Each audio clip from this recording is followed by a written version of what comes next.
that the evidence showed Kelly's indifference to human suffering.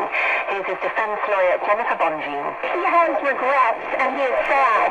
Nobody wants to hear what he heard today. He's a human being. He feels what other people are feeling.